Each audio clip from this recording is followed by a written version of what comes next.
The attackers expected a bloodless victory. They brought warships, plasma cannons, and arrogance. The colony had no army, no navy, just 37 farmers, a broken AI, and a message from Earth that said, "Adapt, survive, overcome." 7 minutes later, the enemy fleet was gone, and the galaxy would never sleep peacefully again. From the story, Earth's weakest colony was attacked and won in 7 minutes. Planet: Kara, 7. Colony class: Epsilon, 4. Lowest tier: agricultural. Population: 122. Defense rating: 0.3 on a 100 scale. Status: irrelevant. The sun on Kara, 7 burned soft and amber over the fields of iron seed. Wind rustled through the tall crops like a whisper through dry bones. For 68 years, this colony had existed without so much as a lost goat, let alone a threat. Its people had grown used to irrelevance, the kind of irrelevance that keeps you safe. But that safety ended the moment the sky turned purple. Sarah Dale, ex-cartographer turned reluctant mayor, was sipping algae coffee when the alert chimed. A soft ping that came from a console buried under dust in the old comms shack. A console that hadn't made a noise since the colony was founded. She stood up slowly. At 57, she'd lived 3 lives already. One on Earth, one on a transport freighter, and now this one, growing mutated wheat for people who'd forgotten the colony even existed. The ping came again. Sarah brushed the dust from the screen. Incoming vessels detected for unknown ships. ETA, 11 minutes. She frowned, tapped the display. The colony had no defense system, no automated weapons, not even a shield generator. Why would it? AI. She called out. "Kovacs, you alive in there?" A voice like rusted metal groaned from the corner speaker. "Define. Alive." She sighed, still sarcastic. "That's something. We've got inbound ships. Military class. Processing. Processing. Confirmed. Class, 2 warships. Not an Earth registry. Likely Velran mercenary fleet. Estimated armament. Sufficient to vaporize this colony in 47 seconds. Sarah blinked. And their reason? Unknown. Perhaps it is Tuesday. She took a breath. Send a signal to Earth. Signal relay damaged. Last contact with Earth was 3.7 years ago. You are effectively alone. Her mouth went dry. She could have frozen. Panicked. Instead, she whispered the words that had become humanity's curse and creed in the Outer Rim. Adapt. Survive. Overcome. "Oh," Kovacs said, the AI's voice suddenly shifting. "That mode." Sarah straightened. "Activate contingency protocol. The black box one. Scarecrow. Warning, protocol Scarecrow is experimental, untested, and..." "Just do it." 10 minutes later, the sky split open. For ships descended like obsidian daggers, blocking out the twin moons. The largest, Velran flagship Daggerstar, hovered above the colony's central silo. Inside, Commander Roth, a 6-eyed Velran tactician, issued orders like slicing wires. Engage translation. Play standard subjugation message. A booming voice echoed from the ship's underbelly. "People of this colony, you are now property of the Velran contract fleet. Do not resist. Any aggression will be met with eradication. Surrender and be catalogued." Nothing happened. No screams. No alarms. Just wind. Just wheat. Commander Roth frowned. "Scan again. Life signs." "Yes, Commander. 122 humans. Low biomass density. No weapons detected. Launch the drones. Let's make this clean." Swarm pods launched, tiny black spheres descending like a rain of death. And that's when everything went to hell. Minute 1. The first drone exploded midair. Then the second. Then the third detonated in the ship's launch bay before it even launched. "Malfunction?" Roth barked. "No. Signal intercept. Our internal commands are being hijacked. They are rewriting our drones." "In what language?" "Human. 21st century coding dialect. It's obsolete." "How obsolete?" "They're using JavaScript, sir." Minute 2. Inside the silo, Sarah stood beside a dusty control pillar. The air hummed with heat. Sparks danced along the floor. Kovacs's broken voice stuttered in her ear. "I have successfully recompiled my core. All Velran drone frequencies now under my command. May I improvise?" "Do it." Above, Velran drones flipped midair and turned inward, slamming into their own mothership with suicidal glee. Minute 3. The second Velran ship activated its plasma turrets. They never fired.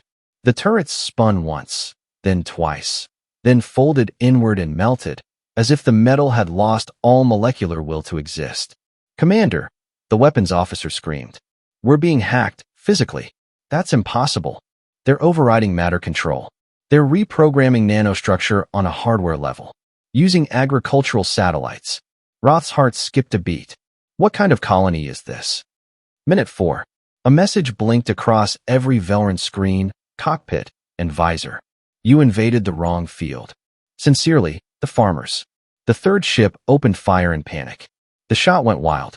The plasma bolt hit a tall, iron-seed tower on the edge of the colony, which absorbed the energy and lit up like a conductor. Then it pulsed, and the ship's shields inverted, trapping it in a bubble of imploding energy. It blinked out of existence in a silent burst. Minute 5. Velran boarding pods launched, desperate to gain control. 3 pods landed. None opened. From inside, the screams were brief. Kovacs's voice hummed across Velran comms. "Fun fact, this colony has no weapons. Only tools. But in human history, the line between the two is often meaningless." Minute 6. Commander Roth attempted full retreat. "Initiate hyperjump." No response. Engines are frozen. By what? By a tractor beam made of audio waves. They're using human music, Earth music. It's binding our ship's resonance. Roth stared as one of the humans, a teenage girl with a violin, stood in the center of the field, bow drawn, playing a haunting melody. Sound as software. Emotion as signal. Music as warfare. The ship couldn't move. Minute 7. Sarah walked to the central field. Above her, 3 of the 4 ships now drifted, powerless. The 4th was gone. She lifted an old Earth Standard radio. "To the Velran fleet," she said, "you attacked Earth's weakest colony. You expected sheep. You found wolves in plain clothes. Leave now, or become fertilizer." There was silence. Then, the remaining ships blinked out in retreat, limping through space like dying leviathans. Afterward, the galaxy watched the footage in disbelief. Kara, 7 was renamed in the official Earth records. Colony status, strategic asset. Defense rating, don't even try. The Velran Empire placed a permanent ban on contact with Terran-type agricultural outposts. Their files included only 2 words. Unknown variables. Location, Earth Central Intelligence Complex, ECIC. Sector, orbiting Mars Station Alpha. Timestamp, plus 17 hours after Kara, 7 incident. Play it again. The room was cold, dark, and so classified it didn't officially exist. Director Malin Yurev of Earth Intelligence folded his arms and stared at the projection, a high-definition recording from a Velran warship's black box, intercepted mid-retreat. The same video that had gone viral across 16 galactic newsnets in under 6 hours. It showed a colony with no weapons disabling a Velran fleet. With music, with farming tools, with JavaScript. The lights came on. Around the conference table sat 12 of the most dangerous people Earth had produced, spies, generals, weaponized thinkers. No one spoke for a long time. Finally, Admiral KG leaned forward. "You want to tell me what the hell a Class E colony is doing taking out a Velran strike fleet in 7 goddamn minutes?" Director Yurev didn't blink. They weren't supposed to. Clearly, they were meant to disappear.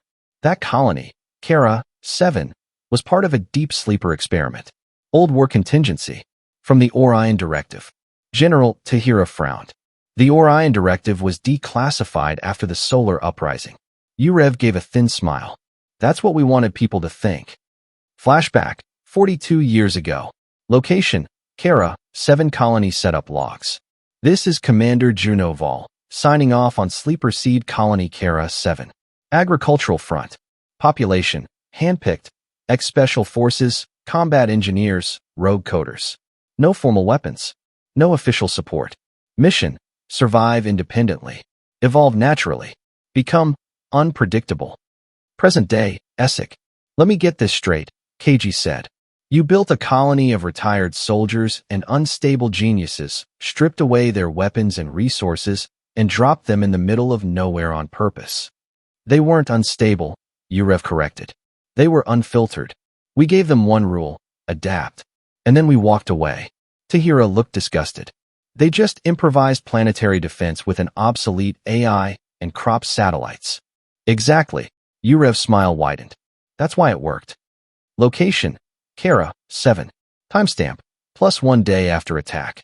Sarah Dale leaned against the silo wall, cradling a steaming mug of synth tea as the winds blew across the now-famous field. Across from her, Kovacs's control node flickered with faint blue light, its damaged voice a little steadier now. Incoming message. Encrypted. Earth priority channel. Shall I open? Patch it through. The voice that came through was crisp, cold, and unmistakably military. Colony Kara, 7. This is Earth Central Intelligence. You are now under high-value status. A diplomatic envoy is en route. Prepare for retrieval and debrief. Sarah raised an eyebrow. We just saved ourselves, and now they remember we exist? Protocol requires full incident report. Also, congratulations. You have attracted the attention of the Galactic Security Council. Sarah felt her stomach sink. That wasn't good. Not good at all. Location: Velran Space, Deep Council Chamber. High Chancellor Yex of the Velran Contract Empire sat in shadow. Before him, holograms of the surviving commanders flickered with static. You lost 4 ships to a farm planet. Silence. Your official report says. The humans were unpredictable. No one answered. Yex's voice became a low growl. You told me Earth was finished. Weak. Soft. What did we miss? One of the lieutenants, shaking, whispered, they don't act logically. They don't follow patterns.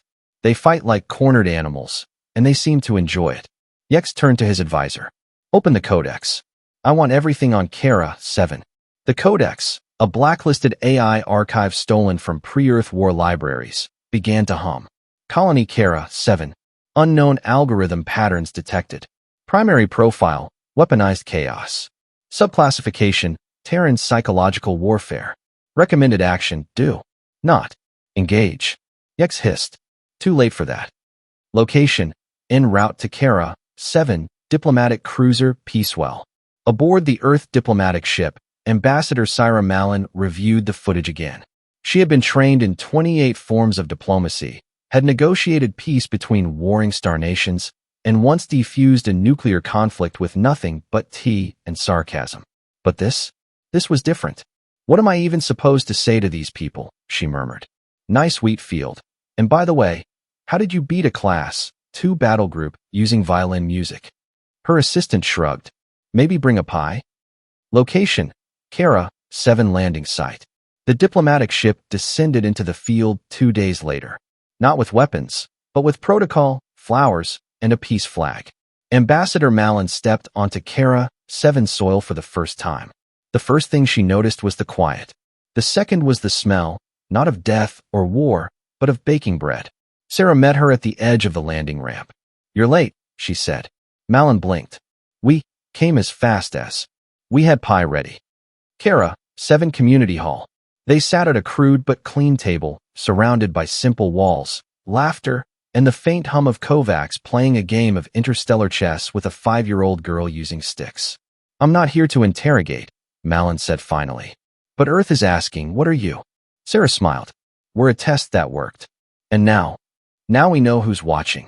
Malin hesitated. You made the Velran fleet run. Do you know what that means? We're not afraid anymore, Sarah said softly. And maybe that's more dangerous than anything we've ever built. Meanwhile, Galactic Security Council HQ, Sector 0. 12 alien species sat in a circle of light. For centuries, they had kept the peace through treaties, threats, and the occasional example of force. Now, they were afraid. Velran representatives begged for a united response. The Drakkar, old enemies of Earth, offered silence. The Zithians muttered, we warned you about the Terrans. The Council voted, not to retaliate, but to observe. Because if Earth's weakest colony could do that, what else were they hiding? Final scene. Kara, 7. Observation Ridge. Sarah stood at the ridge where she once mapped soil samples and sunset curves. Now, she watched drones rebuild the satellite array with new upgrades, not just to farm, but to skin deep space. Behind her, a young girl approached. Auntie Sarah, what happens if they come back? She paused. We'll invite them for pie. The girl giggled. But what if they come to fight? Sarah smiled. Then we teach them the recipe. From Earth's weakest colony was attacked and won in 7 minutes. Location, Velrun Border Zone, Pirate Station, Cradle Varn. Time, 11 days after Kara, 7 incident. In the underbelly of the galaxy, where fleets went to die and laws were theories, someone watched the video again. Not the full broadcast, just a 37-second clip, looped, enhanced, analyzed. The violin girl. The plasma inversion. The silence of a warship dying. Vrax Talon, a half-metal smuggler with a bounty the size of a moon, stood silently as his crew argued behind him. They faked it, one spat. CGI. That wasn't real. Another shook her head. No, it was worse. It was human. Vrax said nothing. He watched the way the humans moved. Casual. Unafraid. Their AI didn't compute the enemy. It mocked them. This wasn't military. It was something older. Primitive brilliance. Weaponized unpredictability. He turned. Get me the Zithian Whisper Network, he growled. And open contact with the Broken Suns. Why? He smiled with a mouth full of titanium. Because the galaxy just learned that Earth lied. And some of us are ready to lie back. Location, Earth, Central Intelligence Command, ECC, Mars orbit. Director Yurev walked briskly down the corridor toward a sealed vault marked Orion Legacy, NO entry. Inside, dozens of flickering pods rested in silent cryo-sleep. Orion agents. Generation 3. The final wave of humanity's most dangerous minds. Abandoned after the AI Stability Accord banned further enhancement. Yurev placed his palm on the core console. It scanned, blinked, then glowed green. Welcome, Director. Unlocking Cell 7, Mira lock. A hiss of pressure. Ice vapor hissed. From within, a woman stepped out, tall, pale, and calm like a mathematical storm. Eyes that didn't blink. Hands that twitched like a code compiling. Status? She asked. Yurev handed her a datapad. She scrolled. Paused. Kara, 7. Farmers beat a war fleet. Yes. How long? 7 minutes. Mira smiled faintly. About time the seed bloomed. Location, Kara, 7. Engineering Shed B. Kovacs, the colony AI, had rebuilt itself. No longer glitchy, it now split into 5 subnodes, each handling a system: surveillance, comms, logistics, counterintelligence, and humor.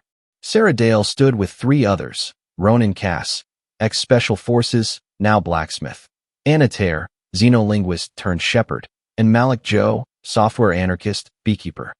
Each had a story. Each had a reason for disappearing into the dirt years ago.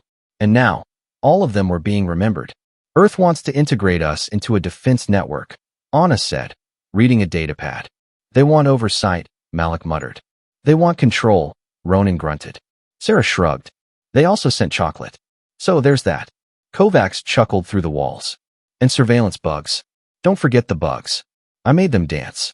Ronan tossed his mug at the ceiling. We're not soldiers anymore. We never stopped being weapons, Malik said. Sarah looked out at the field. No, she said. We just forgot how loud we are. Location, Velrun Deep Space, Blacksite Citadel, Drathan Hollow. High Chancellor Yex stood before an ancient weapon vault. Surrounding him, 6 mercenary lords, bounty queens, and pirate kings. We underestimated them, Yex admitted. The mercenary leader scoffed.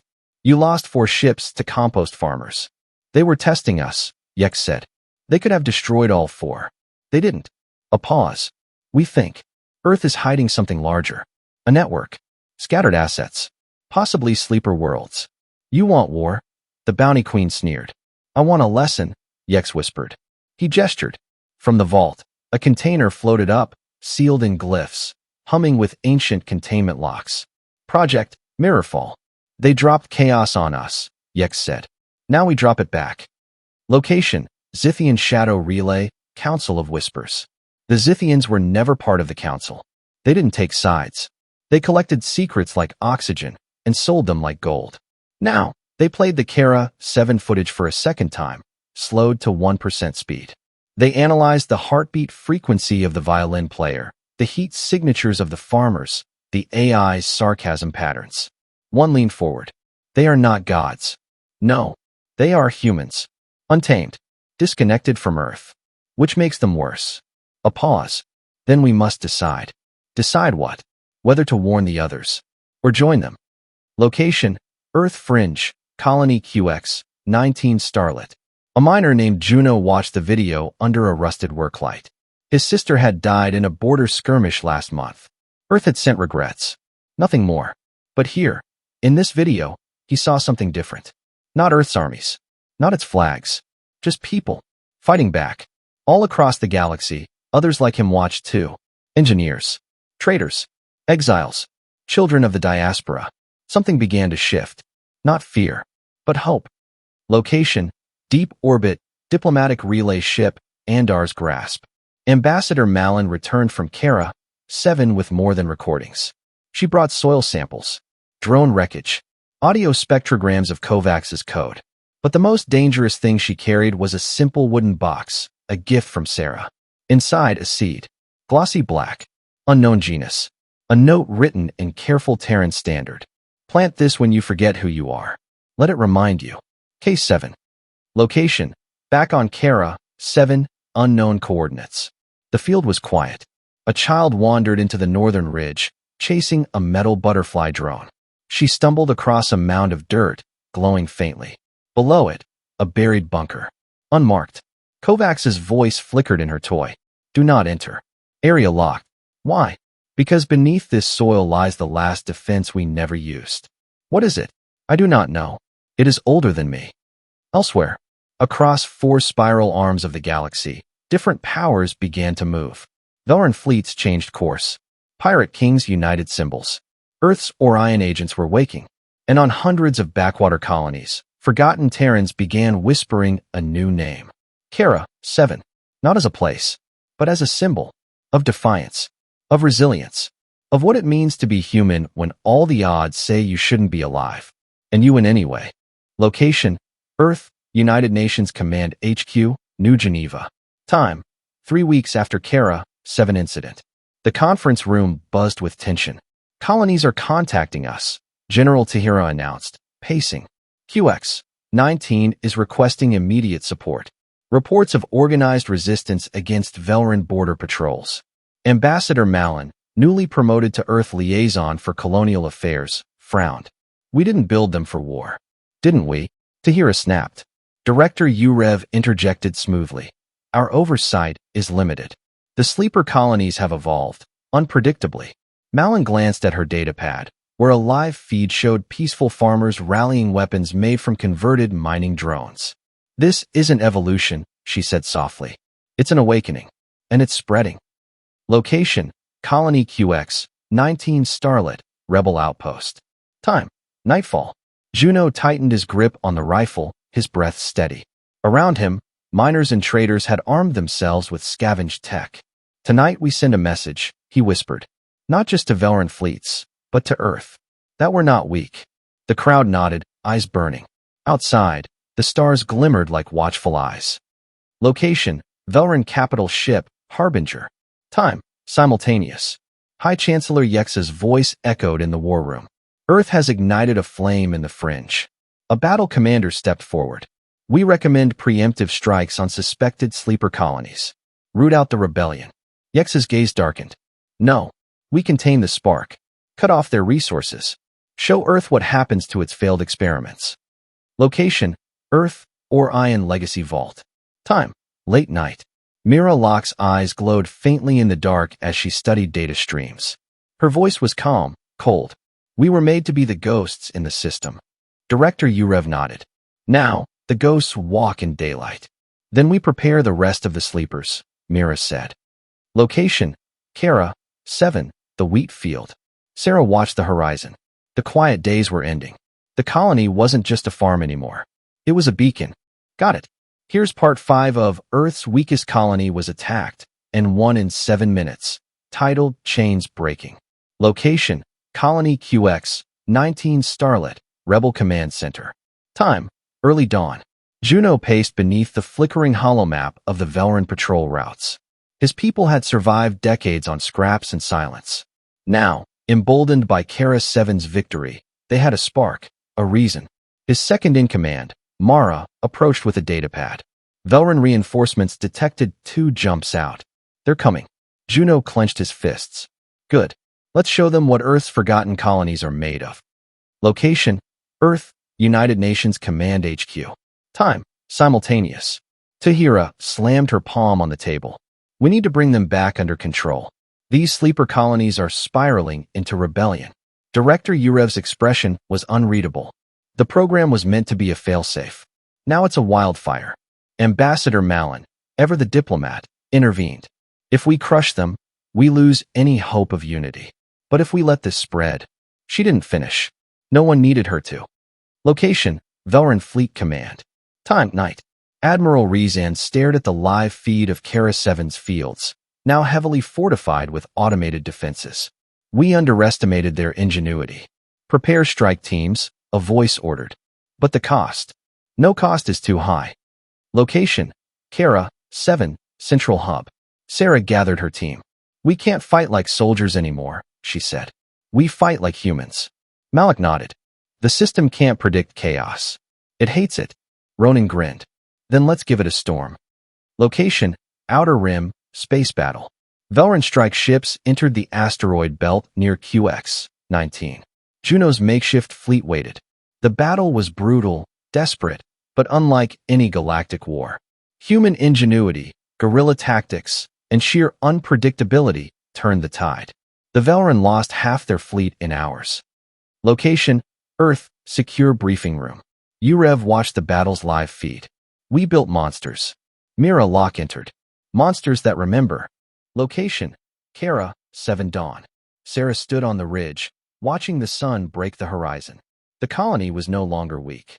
It was the spearhead of a revolution. Today, we decide, she said.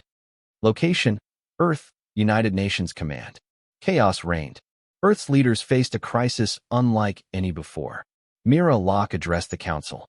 We cannot control what we created. We must join them, or lose everything. Location: Velran Capital. High Chancellor Yex readied his forces for a final assault. But a message came. A human fleet, united, bearing the black seed of Kara 7, approached Velran space. Location: Space Battle over Velran. The skies burned. Human ingenuity and fierce will clashed with Velran might. But this time, the humans fought not as colonies or Earth, but as one. Location: Aftermath. Velran forces withdrew. The galaxy shifted. Earth and its colonies had changed forever. Epilogue. The black seed bloomed on many worlds, a symbol of hope, resilience, and the undeniable truth. Humanity, no matter how broken or weak, would always rise.